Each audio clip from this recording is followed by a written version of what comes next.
Hey, welcome back to the Watch Design series. My name is Nicholas. I'm an industrial designer.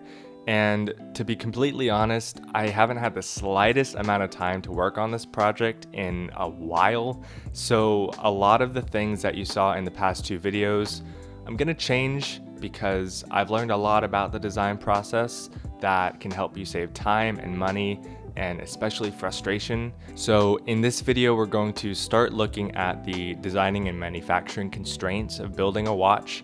I wasn't doing that in the first two videos, but we're doing it now because it is incredibly important at the very beginning of your design process. So let's get into the third episode of designing a watch from scratch.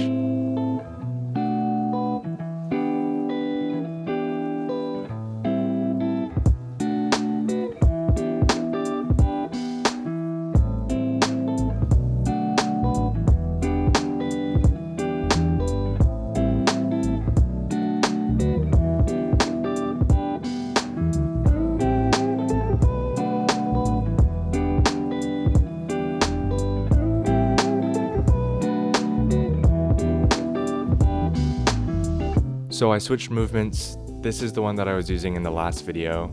It's an ETA 6497-1 mechanical chronograph. This one that I recently bought instead, this is a Miyota 9T22, and it's an automatic, which means that you don't have to worry about setting the time every single day unless you travel to a different country or a different time zone. That's what I want. I want it to be simple. Besides the fact that this is just so much chunkier, and compared to the size of my wrist, it's just not gonna look very good. After buying this one, I do realize that it is a women's movement, but now that the movement is kind of figured out, I can go on to the manufacturing and the CAD and see what parts that I need to source, see what parts that I will be able to make myself. So I've been doing a bunch of research in the past few days just to try and figure out what parts I need and how to assemble the case, because that's where the majority of the parts are. I've realized that the challenge of this project is going to be figuring out how to keep those tiny parts secure inside the case. A lot of the parts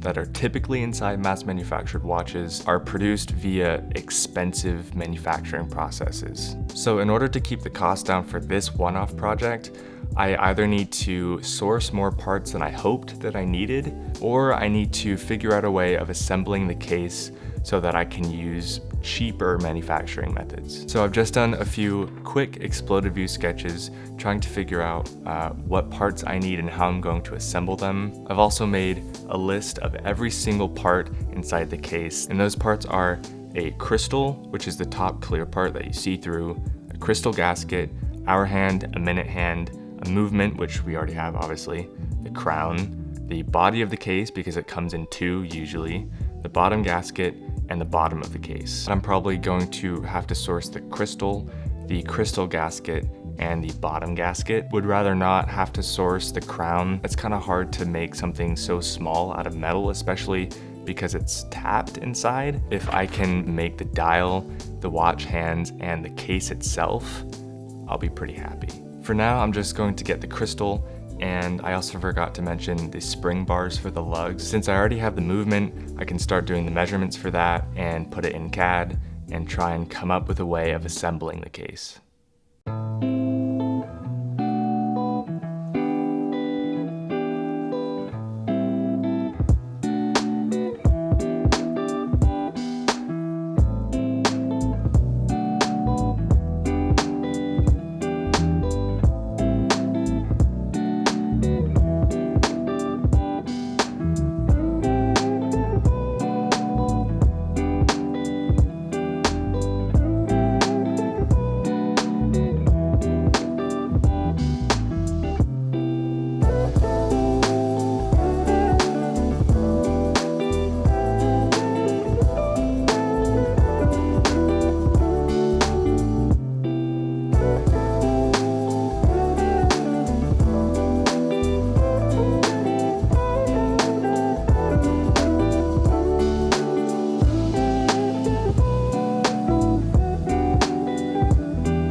Okay, so as I've probably said a few times in this video already, the assembly, fitting the parts together, is going to be by far the hardest part about this entire project. I've done a ridiculous yet probably an appropriate amount of research to figure all of that out. I'm not veering too far off of the classic way of assembling a watch, just because when you do research, you find what's most commonly done.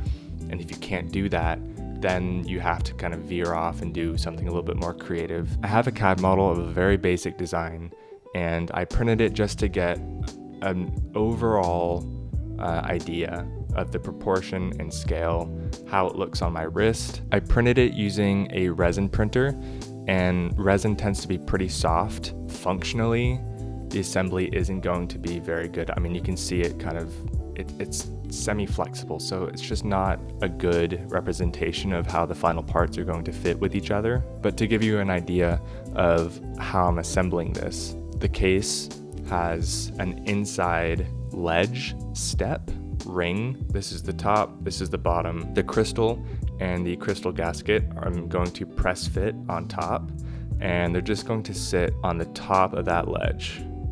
And then same for the bottom. I'm going to drop in the movement from the bottom, and it's gonna again just sit on the inside ledge. This movement holder is a pretty important part of the design. The dial is going to have feet to it that correspond to holes that I will put in here. It's going to be a dial movement case back sandwich. The fact that I have a pretty good idea of how I'm going to assemble the case is really, really good, because that's most of the project. The next thing to do is just to keep working on the assembly, keep printing cheap, quick parts. I think it's best to spend the most money on the final part, and you will have to iterate on the final materials, because the tolerances for plastic, 3D printed plastic, are going to be way different than a machined metal case and laser cut sheet metal. So print as many cheap plastic parts as you can before you go into the expensive stuff. But I think that's a pretty good ending for this episode. Thanks for watching. See you next time.